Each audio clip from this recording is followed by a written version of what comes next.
We've got the Air Tractor UMX edition. It's not exactly a pizza box. This is a pretty big one, but you got a little space to put a few little things. You got this little protective foam piece to keep it in place, you know, in case you turn it sideways, which you will when you carry it, obviously. And you got your air tractor. So that's a kind of look of what it is and what it looks like in the profiles. Alrighty.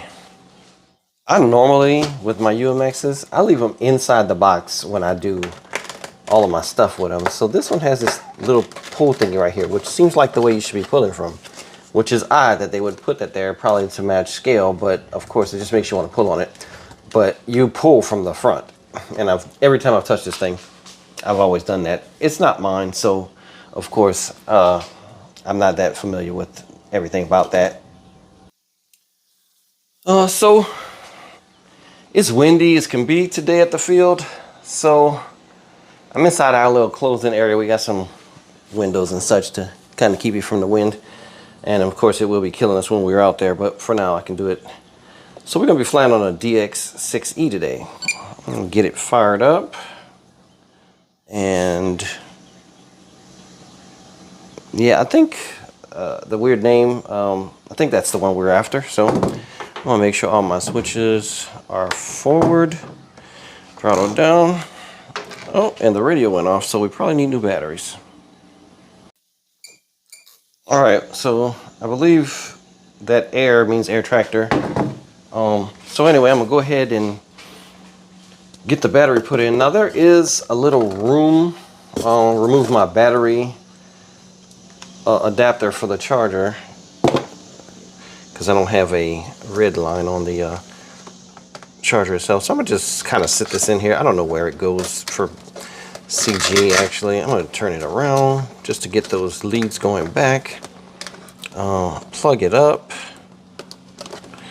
All right.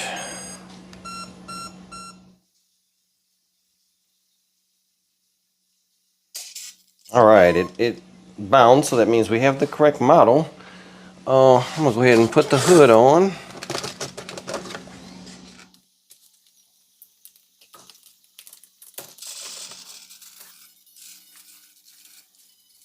All right, I am gonna fire it up a little bit.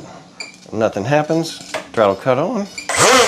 All right, it's ready to go. I'm gonna turn right, level out. Safe is working, so turns left, right. Very little elevator, and it's got plenty of rudder. So super windy. Not too sure about that with this, but we're gonna find out. He doesn't have his speed set on his flaps, but that's not what this is about. So let me see. I'm using a new rig that I have for filming, and I'm trying to see if this is going to be a good option for me. So, you know, here goes nothing, as they say. It's got a lot of adjustments, so I'm doing that as I'm speaking. Here we go. All right, I'm going to attempt to get a video for you. I'm going to adjust this way up now to try to get something. Here we go.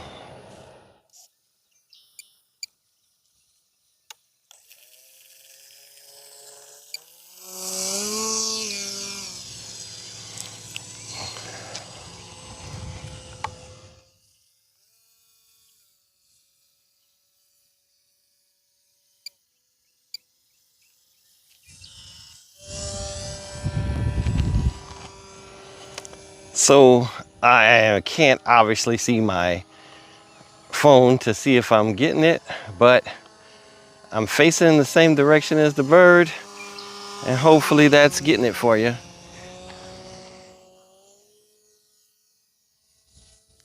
And I do have my cattail on for any real big critics of that, but it is probably too windy to be flying, especially such little dainty birds. So see if I can get it to come straight close to us, because with this kind of video. That's kind of what you want to do.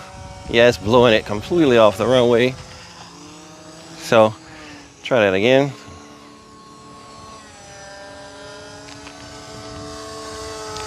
I would say, and everybody's got their own opinion, but I would say this flies just like a timber. I have the Draco. I've had a couple of timbers, and I would say the flying experience of this is definitely reminiscent of a timber to me. Now, I would say the Draco is slightly different, and not in a good way. And of course, these are opinions. I think the timber just flies better. So that's that. As far as this in the timber, now I talked about the Draco, and like I said, I'm flying, so man, I hope you can see that thing is really far away. Let's get some flaps put on for you. There we go. So you can kind of get that kind of maneuver going. Wait a minute, flaps didn't engage.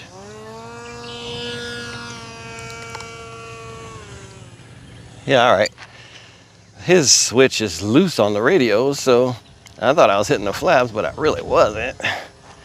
Alrighty, so now I'm gonna come in with some flaps. And the wind is blowing the aircraft completely off the runway, so I'm gonna kind of get in as ridiculously as I can without hitting myself, perhaps, because that's right where we're getting the wind from. So it is, I would say, if you've flown the sim a little bit,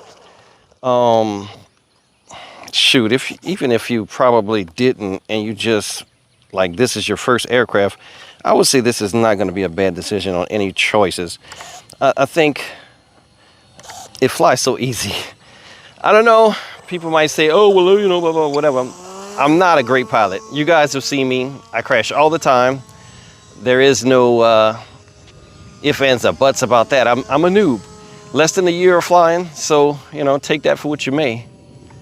So it definitely needs some elevator for the flaps. As soon as I hit the flaps, it balloons up. So this definitely needs to be adjusted. So know that if you got yours at 0, it probably will need to be adjusted some to get you some down, so that you don't have these kind of weird landings where you can't hardly feather it because the wind is blowing you everywhere.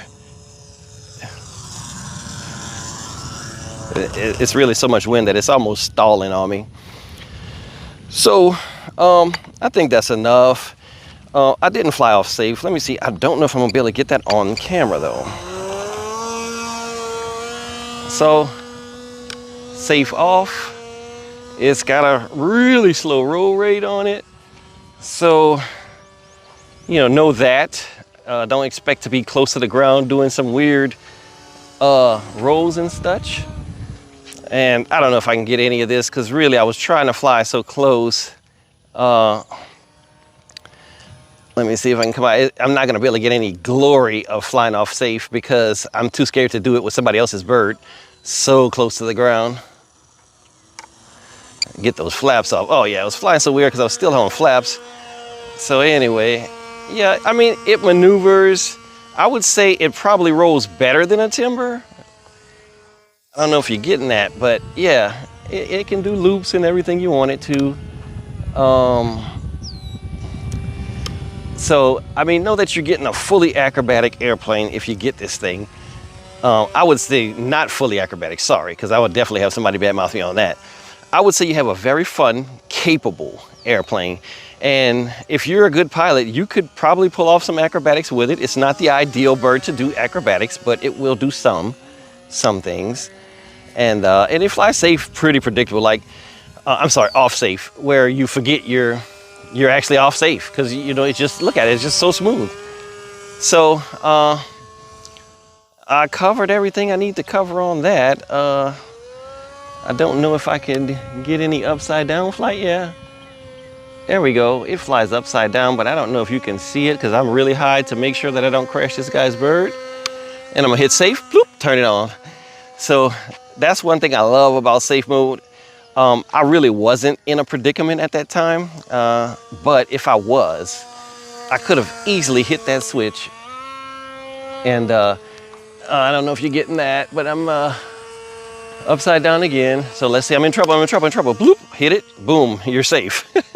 As long as you got throttle. That's the only caveat to that, is if you don't have throttle and you hit the safe, you're still gonna crash and burn like a brick. So know that part. It's so weird to me because his flap switch is like twisted. So I'm like having to look down to figure out if I'm on the right one even, because it's going sideways, and I gotta tighten that for him. Whoa, just got a gust there. And now I'm actually hovering without trying. Let me come back around on that.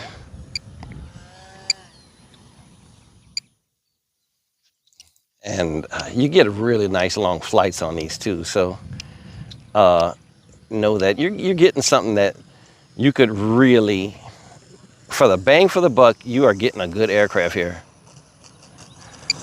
That was a little unpredictable because of this wind. You see how it's nosing back and forth. I've got it is really blowing around, but this thing is great. I would say overall, I don't like it. I don't like the appearance, and I'm more into warbirds. I mean, if you watched any of my videos thus far, you kind of know what I'm into. I like that warbird silhouette and coolness. I love the way these fly though, and I love the fact that there's no stress when I'm flying them. I don't have to be worrying like with the warbirds where I'm pretty sure I could crash at any moment. This, I'm kind of relaxed, you know, and it is paper thin, made out of paper cups. So if you crash it, you know, it's gonna do some damage. But I'm in a super windy day. I can't show you the flag like talking about it, but you can see the sock. The sock is definitely up, and that thing is heavy. It doesn't hardly move on a lot of days. So it's pretty windy up here. It's probably like 12 or 13. But I just really wanted to get this video of this. I borrowed it, and I didn't want to hold it for, you know, too long on just a review video. But I don't like the style of it. I don't like the crashed up small fuselage look right there. I'm sorry, I'm not even getting that. The small fuselage look with the really big wing, which is really one of the reasons why it's so docile and easy to fly. It has flaps. I mean, the only thing it's missing is landing gear, which obviously these don't have in real life, so why would they put it on there? But fun to fly, cheap to fix, as long as you don't like destroy it. But like, you know, props and such, you know, all that stuff is pretty easy to get and cheap. Small battery, the 3-cell 300, very cheap, $15. You could get 10 of them and fly all day if you wanted to, and it hardly gets hot, so you don't have to worry about that. All the telemetry is built in, so you know you're still going to have the battery warnings and such like that. I'm not too sure about this borrowed setup I have because it's on a DX6E, so I don't know where they oh, there it is, telemetry. So I'm talking about it, and there it is. So it's just got RX. I don't know. I'd have to look more into it to find out about the pack voltage. It looks like it's started at 4.2, now it's at 1.7. I don't know, min max. So anywho, without getting too far in the weeds with all of that, this is the Air Tractor. If you're interested in buying one and you're just looking at all the YouTube videos you can find, like I know we all do before you buy one, I would say I recommend to buy it if you like it.